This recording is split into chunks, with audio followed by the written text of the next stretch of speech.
Hi, how's everybody doing? So the video that I'm going to share today is entitled High Water Spider-Man. And it's a story, a real story about some stuff that had happened to me. I don't believe adverse childhood experiences. There are several ways you can get affected by adverse childhood experiences.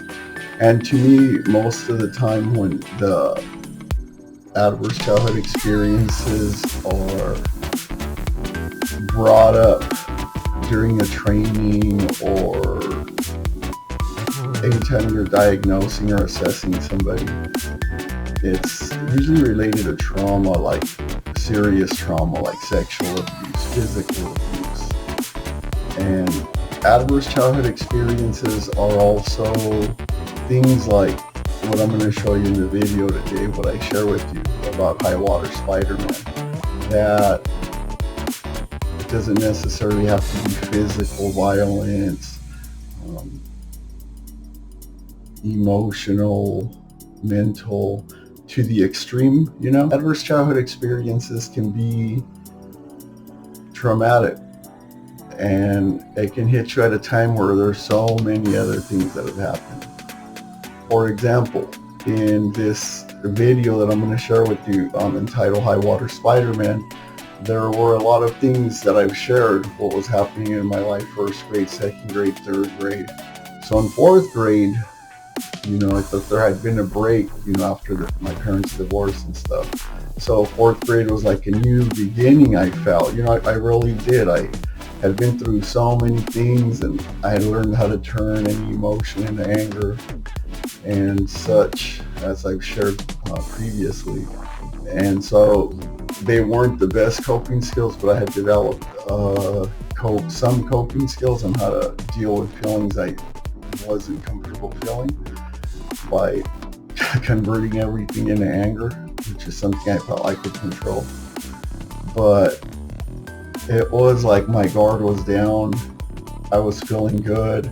I was going trick-or-treating, and then somebody just said something, and I couldn't even get angry. This is one of those emotions that I couldn't just make myself angry to get over it in some way. I literally, it changed the way I felt, and it turned what was a good night, a great night, it turned it into, well, this happened around 9, so by 10 I got my first tattoo and started using drugs, marijuana, nicotine, tobacco, alcohol. And I'm not saying it was this one individual incident, but I will say that when you have everything that I've explained about first grade, at home, being left in the car, at bars, the physical stuff happening when I get whipped, beaten, the verbal stuff going on at school and at home also, the mental and emotional, being bullied, being tripped in the cafeteria, being just a pawn, it seemed like, at home with my parents, and being pretty much convinced that it was my fault that their marriage fell apart because I couldn't lie good enough or keep secrets. And, to be coming down off that and into the valley of like peace, finally, okay, the divorce has happened, dad is gone, we're kind of getting stable again, and going out trick-or-treating, and then High Water Spider-Man. People weren't into costumes this year, huh? Like they were just going in regular clothes, just like trick-or-treat. And pajamas, yeah. Yeah, that's kind of like a basic one. How many of you have ever heard the term, when they say that you're wearing a mask? Like you're not being the real you. Oh, yeah. Have you heard that? Yeah. All right, I take it by everybody nodding, yeah. Okay, what if I told you that when I was like your age, I didn't wear a mask, I wore the whole costume. Does that make sense? Yeah. Like, I didn't just wear a mask, I didn't just act like something I wasn't. I actually dressed it. Then, like, last time I showed you all the tattoos that I used to have and had removed. So I actually put the whole costume on and wore that costume for like my teens and 20s. But I'm going to tell you guys a funny story, all right? So can you hit the lights for me back there? Yeah, that's good. That's good. So I'm going to tell you guys a story of High Water Spider-Man. All right? So when I was like 7 or 8, my parents were still married. And then around 8.5 years old, my parents got divorced. Well, when my parents were married, like first grade, second grade, like they used to, my father was there, and he was a contractor, and my mom, so we always had big Christmas trees, a lot of presents, and it was great. And so I remember in second grade, second grade, I got this Spider-Man costume for Halloween. And it had like a mask and everything, not the hard plastic one that got that string back here that pulls at your hair and it's hard to breathe. You know which ones I'm talking about, or it's just the face. This was like a real, like you put it over your head like a wrestler, Mexican lucha libre type of. I had this bad Spider-Man costume when my parents were together, they could afford it. So then third grade happened and they got divorced. So fourth grade, I'm trick-or-treating. And so I have a sister that's 3 years older than me. So she was in 7th grade and she was like, my mom told her, you have to go with them, you know, because she was in 7th grade. So she was like supposed to take care of us because I was in 4th. And then my brother after me was 3 years younger. So he was in 1st. And then after him was my youngest brother, who must have been 4 years old, because yeah, that's how it is. It's me, and then the brother after me is 3 years younger, and the brother after him is 2 years younger, 5 years younger than me. So you guys kind of got how it was, 7th grade sister and 3 boys, and I'm in 4th grade. Well, I love the Spider-Man costume that I got in 2nd grade, so guess what I wore in 3rd grade? The same outfit. The Spider-Man. Guess what I wore in 4th grade? The same. Okay, so we're trick-or-treating, and my sister's being grouchy and hurry up, because, you know, imagine if you're a girl and you're in 7th grade and then they tell you to take your 3 little brothers trick-or-treating, you're going to be like, there were no cell phones then. This was like in the 70s, like a long time ago.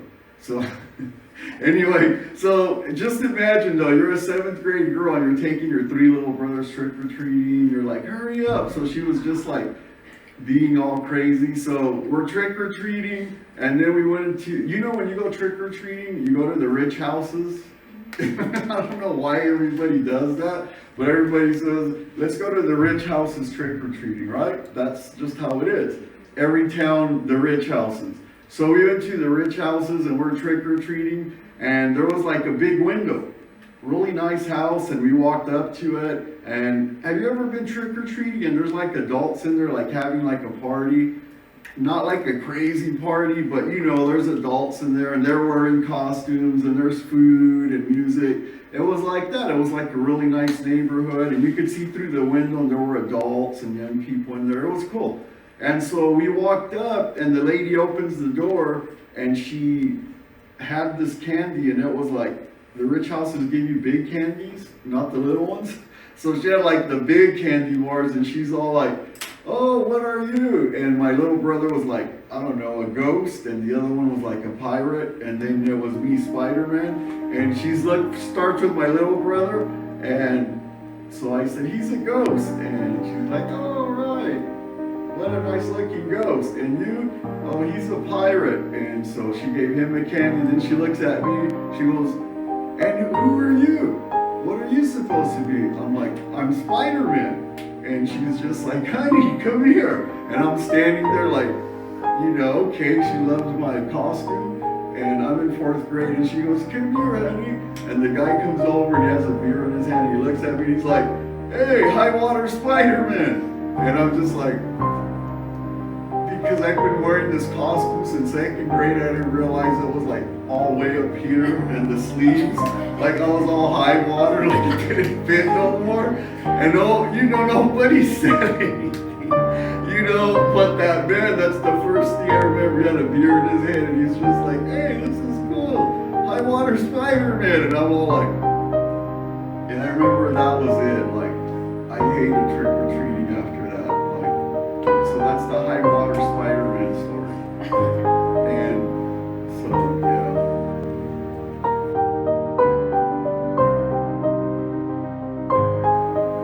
So, adverse childhood experiences, I think what happens is that they get compounded. For some it may be one experience, but somehow for me it wasn't just one experience.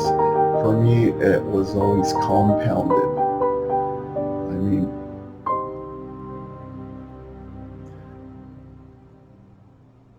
so as you've seen the video, you can kind of tell that yeah, it was a little traumatic.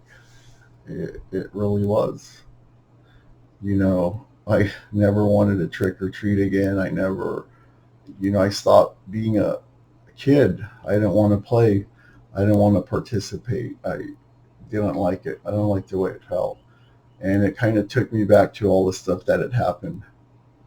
So yeah, soon after, I was getting tattoos and getting high and getting drunk. And I don't want to be Danny Longoria anymore and be part of my family with my siblings and my mom. So I created an alter ego. We'll go into detail later on other videos about what's called a ring persona. Like wrestlers, a lot of wrestlers have experienced grew up experiencing a lot of adverse childhood experiences. And so that's where the ring persona comes from. A lot of wrestlers have had a very rough childhood, so they created this persona, a ring side persona, a ring persona, and became luchadores, wrestlers. And there's a lot of great books out there about wrestlers. Dave Bautista wrote one. The Undertaker wrote one. If you start looking at wrestlers and their autobiography books that they've written, they had a lot of adverse childhood experiences and had to create an alter ego, a ring persona. And I didn't know that because I was 9 and now I'm older, but as I'm older I'm figuring out that a lot of people went through this. So I created not a ring persona, but I created an alter ego, street persona. And I no longer wanted to be Danny Longoria, and I no longer wanted to be part of my family. I wanted to be Danny Boy, and I didn't want to be part of my biological family. I wanted to be part of the neighborhood family. A bunch of other boys and girls my age that had experienced adverse childhood experiences, and things weren't great at home, so we kind of developed a foster family of our own. And so I no longer wanted to be Danny Longoria, part of this family. I wanted to be Danny Boy, and Lindsay was my family, my hometown. And so stay tuned. There's really a lot of good stuff coming, and if you just stay tuned and keep an open mind, perhaps this can help you also. Because I didn't just, like, I know sometimes I sit here and it's like, well, if you knew all this and you understood all this, why'd you keep doing what you were doing? But the fact is, I didn't know what I was doing.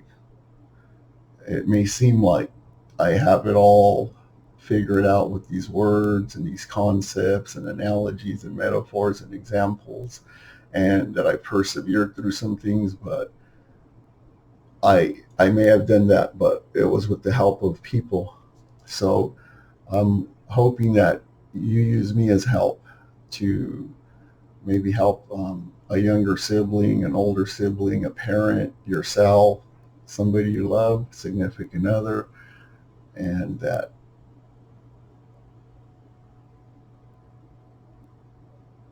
you know that when somebody cries, it's not necessarily because they're weak or they're still broken or stuck in a moment. I've learned that when your eyes leak, your head doesn't swell. And for a guy like me with my ego, the smaller the head, the better. Right on. Thanks, you guys.